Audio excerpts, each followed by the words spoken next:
This is the Marketing for Learning podcast, the only podcast in the world that's guaranteed to help learning and development professionals enhance their skills, capabilities, and knowledge when it comes to marketing for learning. I think we can safely say that marketing for learning is a thing.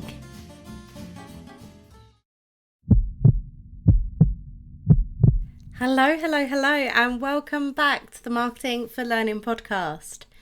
It's Hannah here with you today, and I want to talk to you about a phrase that we use quite a lot within MASS and the Marketing for Learning podcast, and what it actually means for an L&Dr. We often find ourselves telling people to take their learning hat off when trying to understand their target audience and their processes.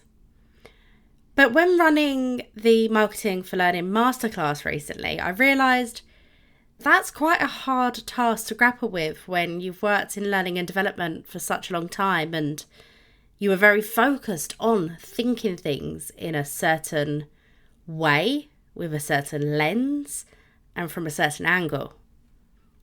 That doesn't mean that because it's hard, we're not going to do it. So in this podcast, I'm going to give you a few top tips on how you can put yourself in your audience's shoes and really start thinking about your offering, your journeys, and the way you communicate with people from their point of view rather than learning's point of view.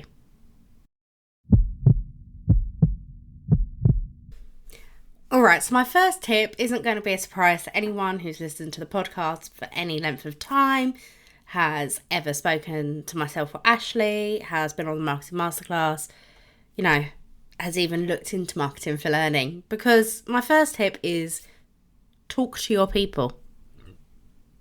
There is no point you making assumptions about how your people interact with your learning, how they operate, how they do their day-to-day job without talking to them. When we create learner personas, we do a really in-depth market research phase. And that does mean getting focus groups together and talking to your audience one-to-many. I'd recommend those focus groups being around 10 people max. Maybe you can push it up to 15 if you feel comfortable.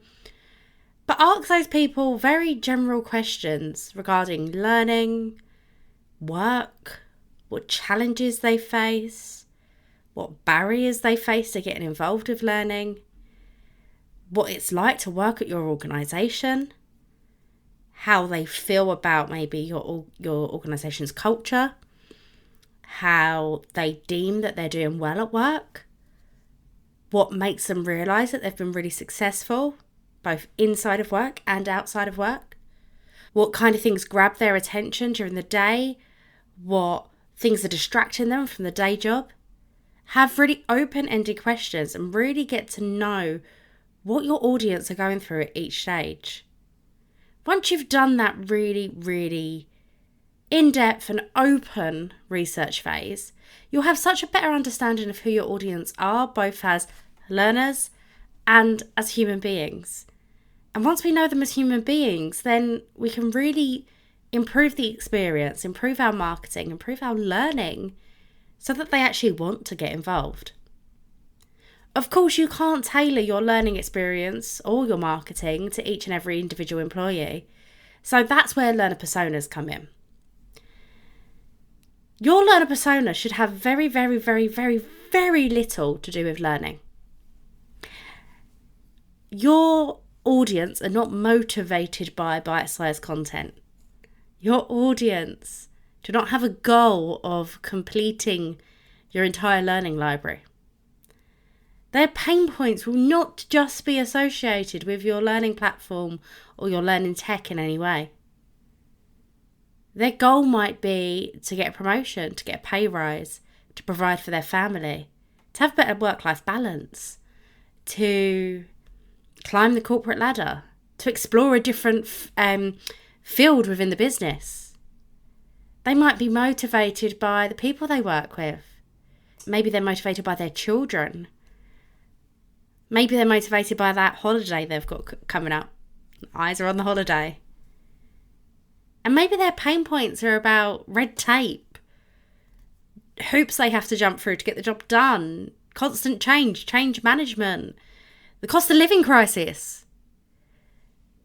Your people's wants, needs, fears, pain points, the things that make them them, what makes them get out of bed in the morning, it's very, very rarely ever going to have anything to do with learning.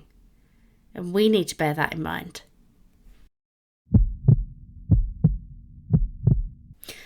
Another way you can really get to understand your audience and how they're interacting with your products, so for you guys that's your learning offering, is by shadowing them. So let me give you an example. In my first job, I worked for a brand called 123 Reg. It's part of the GoDaddy group. And we were fortunate enough to have a huge marketing team. And we had 2 user experience experts. We were redesigning our website. And they'd put a lot of thought and research into how it was going to be laid out, what changes they were going to make. And the first thing they did was got the whole marketing team together. Most of us hadn't really even seen this new design of the website or anything to do with the new website. And they gave us some tasks. So they sell domain names. So one of the tasks was to go and purchase a .co.uk domain name. And they watched each step we took, each wrong turn we took, each time we clicked on the wrong button thinking it would take us somewhere. They watched it. They then reran this task with a group of selected customers to see how they operated with the site. So they tested it in the first instance internally and then externally. Why don't we do that with our audience as learning professionals? All too often when I'm in focus groups, I have people tell me, I don't know where to go. I don't know where to start. I don't know how to find anything. But then when I talk to the learning management admin team or the L&D team, they say, oh, it's really obvious. Where is that disconnect? And how are we going to find out that disconnect without shadowing people? They don't know what they don't know, so they can't tell you where they're getting lost because they can't find the end place. So why not grab a group of maybe 5 to 10 people and sit down with them, invest that time, ask them to find a piece of training on X topic on your learning platform and watch them. You don't even have to do it live. You can ask them to screen record. I'm sure there's software out there that does it as well. Understand what your audience thinks is an intuitive journey versus what you're assuming is an intuitive journey, and make the journey more simple for them. It's a great, great way of really understanding what's going through their minds, what's challenging them, and it's a great way of lowering the barriers to learning. And that's what we all ultimately want. If we lower the barriers, our engagement rates are going to go up. So definitely think about shadowing or watching people try to interact with your learning products as a user, not as a learning professional, not as somebody that understands the world of learning platforms, learning management systems, and all of the nuances that come with that. All right, so what else can we do to really get to know our audiences on a deeper level? So we've got speaking to them, novel idea, and we've got shadowing them, so watching them utilise and engage with our learning products. The other area that I think is often overlooked in L&D and marketing, but we're talking about L&D here, is audience complaints. And I know we don't like that. We don't like knowing why people don't like our hard work. But that actually is a goldmine of insights into the challenges and pain points of your audience. When people tell us, oh, I haven't got the time to join, why don't we say, oh, what is it that you're working on at the moment? Open-ended question. Let us know if it's a project that's grappling their attention, or is their manager not really giving them the time? Just understand a little bit more about them in that sense. If somebody comes on a training program and absolutely hates it and sends a really grumpy email to your learning team, it's easy to just mark it down as experience, ignore it, put it in a box, file it away. But dissect that complaint. What are they complaining about? What are they saying to you that they expected that you didn't deliver on? What are they saying they expect from a learning team at an organisation like yours? So often, we are told exactly what we need to hear, but we almost always ignore it. So dig into some of those complaints, some of those grumbles, some of those off the bat comments. Oh no, I can't do that. I ain't got the time. Oh no, I can't do that. It's a waste of my time. Think about what that actually means. Ask people what they actually mean by these flippant comments and see what insights that can give you into understanding what it's actually like to be a member of your audience. And my last tip is quite a practical one. When I'm filling out decision-making journeys on behalf of personas, I kind of talk out loud to myself. Yeah, if you didn't know I was weird, I'm a little bit weird. But I would literally say, for example, if I'm thinking in the awareness stage, I'll say, what would loyal Lydia be doing in the awareness stage? What would she be thinking about? And I really think out loud. I almost bring the personas to life in my head like they're a character in a TV show. I really think about their character that come to life in the key traits and the personality profile. I think about the typical things that I'd assume people would be doing in that stage and what that would mean for that persona. So, for example, if you have loyal Lydia that's an HR professional that is incredibly motivated and is always looking for ways to develop herself. Well, in the awareness stage, she's probably reading articles or browsing LinkedIn, following gurus that help with personal development, professional development.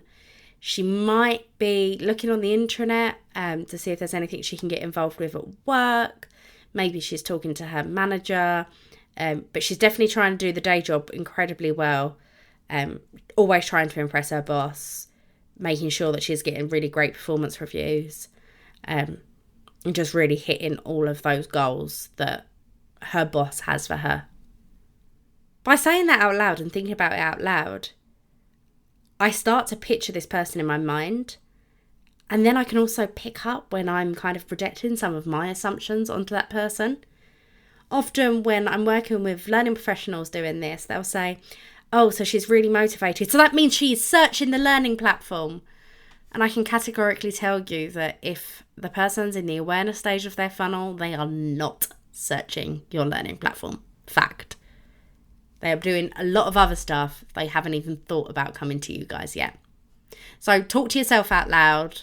Or, if you've got a better internal monologue than me, maybe you can do it without sitting and talking to yourself and looking a little bit crazy.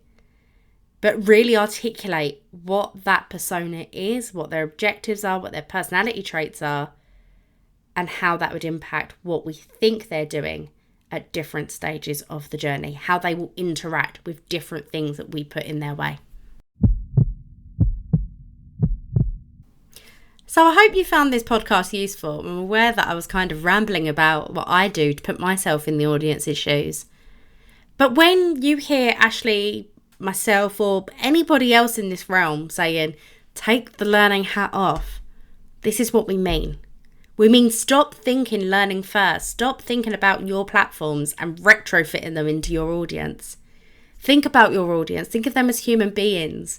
Think about what they are doing in their day-to-day lives and how we can help them.